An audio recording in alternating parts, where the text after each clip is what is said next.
ជាទូទៅនៅក្នុងប្រទេសដែលឆ្លងកាត់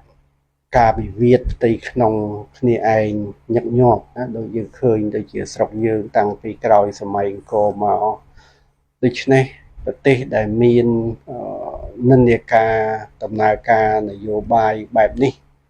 គឺជាទូទៅទំនាក់ទំនងអន្តរជាតិមិនសូវបានគិតជាយុទ្ធសាស្ត្រទេបាទគឺបានន័យថាអ្នកគ្រប់គ្រងរដ្ឋនៅក្នុងសម័យកាលនីមួយៗហ្នឹងគឺការរៀបចំនៅទំនាក់ទំនងអន្តរជាតិហ្នឹងគឺភាគច្រើនគឺដើម្បីគ្រាន់តែដោះទាល់នៅពេលដែលខ្លួនឯងប្រឈមបញ្ហាអីមួយអញ្ចឹងទៅក៏ធ្វើការទំនាក់ទំនងទៅហើយបើសិនបើខាងណាមានប្រយោជន៍ខ្លាំងទៅក៏ទៅខាងហ្នឹងទៅប៉ុន្តែថាឲ្យមានគិតជាយុទ្ធសាស្ត្រសម្រាប់ធ្វើការទំនាក់ទំនងជាមួយអន្តរជាតិជាទូទៅដើម្បីទាញយកផលប្រយោជន៍មកជួយសង្គមជាតិហ្នឹងគឺប្រទេសបែបហ្នឹងគឺមិនសូវជាមានទំនាក់ទំនងអន្តរជាតិនឹងជាយុទ្ធសាស្ត្ររឹងមាំទេបាទតែនឹងខ្ញុំសូមបកស្រាយចេះយើងដឹងហើយថានៅក្នុងហេតុអីបានយើងត្រូវការមានទំនាក់ទំនងអន្តរជាតិហើយបំណងសំខាន់ក្នុងការធ្វើទំនាក់ទំនងជាមួយនឹងអន្តរជាតិហ្នឹងដើម្បីអីបាទប្រទេសណាក៏ដូចជាប្រទេសណាដែរមិនថាទេសូម្បីតែប្រទេសមហាអំណាចក៏ដូចជាដែរគឺទំនាក់ទំនងអន្តរជាតិរបស់ប្រទេសនីមួយៗគឺដើម្បីការពារផលប្រយោជន៍ដើម្បីនាំមកនៅផលប្រយោជន៍សម្រាប់ជូនសង្គមជាតិរបស់គេបាទបើមិនមានប្រយោជន៍ក៏វាមិនមានសារៈសំខាន់អីនៅក្នុងការដាក់ស្ថានទូតរបស់ខ្លួនទំនាក់ទំនងការទូតជាមួយនឹងប្រទេសដទៃនៅក្នុងពិភពលោកផងដែរបាទអញ្ចឹងនិយាយឲ្យខ្លីមកគឺទំនាក់ទំនងអន្តរជាតិនេះគឺមិនមែនធ្វើការទំនាក់ទំនងផ្នែកការទូតគ្រាន់តែដើម្បីឲ្យបានជាគ្នាដើម្បីឲ្យមានទំនាក់ទំនងច្រើនទៅជាមោទនភាពការទំនាក់ទំនងមួយអន្តរជាតិទូលំទូលាយវាជារឿងល្អក៏ប៉ុន្តែវាអាស្រ័យទៅលើសមត្ថភាពនៃប្រទេសនីមួយៗសម័យប្រទេសនីមួយៗខ្លួនឯងទេដែលត្រូវគិតថាតើនៅពេលដែលយើងមានទំនាក់ទំនងជាមួយនឹងអន្តរជាតិជាមួយប្រទេសណាក៏ដោយថាតើប្រទេសនោះមានសក្តានុពលអីខ្លះដែលយើងត្រូវធ្វើការជាមួយហើយនឹងធ្វើការជាការទូតណាដើម្បីទាញផលប្រយោជន៍នឹងមកឲ្យប្រទេសជាតិរបស់យើងហើយខាងប្រទេសដទៃដែលមានទំនាក់ទំនងអន្តរជាតិជាមួយការទូតជាមួយយើងហ្នឹងក៏គេមានបំណងដូចគ្នាដែរបាទអញ្ចឹងដើម្បីទាញយកផលប្រយោជន៍ហ្នឹងវាទាល់តែយើងក្នុងប្រទេសសម័យប្រទេសនីមួយៗហ្នឹងត្រូវតែមានសមត្ថភាពហើយគិតជាយុទ្ធសាស្ត្រណានៅពេលដែលយើងមានទំនាក់ទំនងការទូតទំនាក់ទំនងអន្តរជាតិជាមួយប្រទេសណាមួយយើងត្រូវស្គាល់ប្រទេសនឹងឲ្យច្បាស់ថាតើប្រទេសដែលយើងកំពុងតែទំនាក់ទំនងនឹងមានសក្តានុពល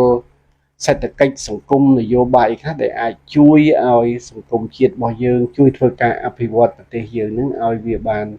ជឿនលឿនបាទមិនមែនទាញមកសម្រាប់តែប្រយោជន៍បុគ្គលប្រយោជន៍នរណាម្នាក់ឬក៏ប្រយោជន៍ដើម្បីទៅស្ថិរភាពអំណាចមួយមុខទេក៏ប៉ុន្តែគឺប្រយោជន៍សម្រាប់សង្គមជាតិទាំងមូលបាទអញ្ចឹងដើម្បីឲ្យយើងអាចមានលទ្ធភាពនិងសមត្ថភាពក្នុងការទាញយកផលប្រយោជន៍ពីប្រទេសដែលជាមិត្តដែលយើងមានចំណងការទូតជាមួយនឹងគឺមន្ត្រីដែលធ្វើកិច្ចការទូតនៅក្នុងប្រទេសនីមួយហ្នឹង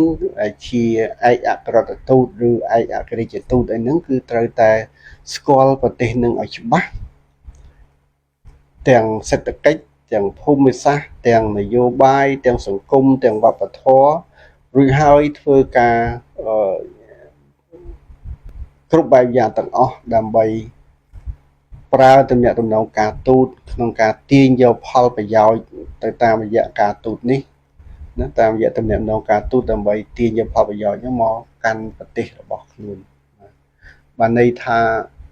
ការទំនាក់ទំនងការទូតជាមួយនឹងប្រទេសជិតខាងឬក៏ប្រទេសដទៃក្នុងពិភពលោកមិនមែនគ្រាន់តែធ្វើដើម្បីឲ្យមានន័យថាគេស្គាល់យើងច្រើនទេក៏ប៉ុន្តែយើងត្រូវមានការគិតជាយុទ្ធសាស្ត្រថាធ្វើម៉េចដើម្បីឲ្យប្រទេសនីមួយដែលយើងមាន ទីចាត់ការស្ថានទូតហ្នឹងគឺអាចទាញផលប្រយោជន៍សក្តានុពលនៃប្រទេសហ្នឹងដើម្បីយកមកបម្រើផលប្រយោជន៍ប្រទេសរបស់យើងរៀងខ្លួនបាទអញ្ចឹងដើម្បីយកអានឹងបានលុះត្រាតែយើងស្គាល់ឲ្យច្បាស់ថាតើប្រទេសនីមួយៗដែលយើងមានចំណងការទូតហ្នឹងមានសក្តានុពលអីខ្លះនយោបាយមានអីសេដ្ឋកិច្ចមានស្អីពាណិជ្ជកម្មមានស្អីវប្បធម៌មានស្អីហើយយើងបញ្ជូនមនុស្សបញ្ជូនមន្ត្រីជំនាញរបស់យើងទៅកាន់ប្រទេសនីមួយៗហ្នឹងឲ្យត្រូវទៅតាមសក្តានុពលនៃប្រទេសដែលយើងបានចងការទូតជាមួយបាទអញ្ចឹងដើម្បីឲ្យធ្វើនឹងបានទោះត្រាតែមន្ត្រីការទូតរបស់ប្រទេសនីមួយគឺត្រូវតែមានសមត្ថភាពគ្រប់គ្រាន់មិនមែនគ្រាន់តែបញ្ជូនទៅដើម្បីទៅប្រចាំការនៅក្នុងស្ថានទូតក៏ប៉ុន្តែមិនដឹងថាត្រូវធ្វើអីជាមួយនឹងប្រទេសគេដើម្បីយកប្រយោជន៍មកកាន់សង្គមជាតិរបស់យើងអាហ្នឹងក៏វាជាចំណុចខ្សោយមួយដែរបាទខ្ញុំនៅចាំបានថាមានប្រទេសខ្លះគេរហូតដល់ដាក់ផែនការឲ្យមន្ត្រីកិច្ចការទូតឬមន្ត្រីស្ថានកុងស៊ុលដែលមានវត្តមាននៅក្នុងប្រទេសដទៃនេះគឺត្រូវតែក្នុងមួយអាណត្តិរបស់ខ្លួនត្រូវតែរកស្អីមួយដើម្បីនាំផលប្រយោជន៍ទាំងពាណិជ្ជកម្មទាំងសេដ្ឋកិច្ចអីហ្នឹងដើម្បីយកមកកាន់ប្រទេសរបស់ខ្លួនឬក៏ដើម្បីឲ្យមានលទ្ធភាពក្នុងការនាំចេញនៅផលិតផលក្នុងស្រុកទៅកាន់ប្រទេសនោះបាទបើសិនជាមន្ត្រីណាមិនអាចធ្វើកិច្ចការនឹងបានគឺលទ្ធភាពនៃការបន្តអាណត្តិនៅក្នុងស្ថានទូតនៅឯបរទេសហ្នឹងគឺគេនឹងមិនអនុញ្ញាតឲ្យនៅបន្តទៀតទេបាទអញ្ចឹងតើនឹងខ្ញុំក៏សូមឆ្លើយដោយខ្លីប៉ុណ្ណឹងចុះដើម្បីស្រាយទៅលើចម្ងល់របស់បងប្អូននិស្សិតខ្លះដែលបានលើករឿងហ្នឹងមកបាទនិយាយឲ្យខ្លីទៅគឺទំនាក់ទំនងអន្តរជាតិគឺយើងត្រូវមានជាយុទ្ធសាស្ត្រហើយដើម្បីឲ្យយើងធ្វើការទំនាក់ទំនងជាមួយនឹងប្រទេសជាមិត្តឲ្យមានផលប្រយោជន៍មកដល់យើងវិញទោះត្រាតែយើងត្រូវស្គាល់អំពីស្ថានភាពសេដ្ឋកិច្ចនយោបាយសង្គមនៅក្នុងប្រទេសនឹងឲ្យបានច្បាស់ហើយទាញយកនៅសក្តានុពលទាំងអស់មកបម្រើផលប្រយោជន៍របស់យើងបើមិនចឹងទេយើងគ្រាន់តែមានទំនាក់ទំនងការទូតជាមួយប្រទេសច្រើនប៉ុន្តែការទាញយកផលប្រយោជន៍ទំនាក់ទំនងអន្តរជាតិមកបម្រើផលប្រយោជន៍របស់ប្រទេសរបស់យើងវិញគឺអាចនឹងមិនសូវជាមានភាពរលូនល្អទេបាទសូមអរគុណ